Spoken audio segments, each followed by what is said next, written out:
High friends, welcome back to my mini vlog. কি খবৰ সকলোৰে, ভালনে বাৰু? এয়া চাওকচোন, যোৱা ৰাতি বৰষুণ দিছিলে, কপৌ ফুলজোপা ইমানকৈ তিতিলে আৰু এয়া ৰাতিপুৱাই বৰষুণ যাক উপভোগ কৰিলোঁ। বৰষুণ জাকত তিতি আহি গা পা ধুই আকৌ চাকিগছ জ্বলাই ল'লোঁ দিনটোৰ বাবে। এয়া আমাৰ ব্ৰেকফাষ্ট ৰেডি হৈ গৈছে একেবাৰে লাল চাহৰ সৈতে।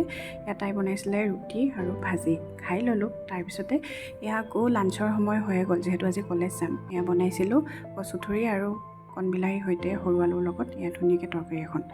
এয়া খাই লৈ এতিয়া আমি কলেজ গৈ আছোঁ। লগৰ 4জনী বান্ধৱী আহিছিলে, গোটেইকেইজনী আমি এতিয়া কলেজ গৈ আছোঁ। এয়া কলেজ আহি পাবৰে হ'ল।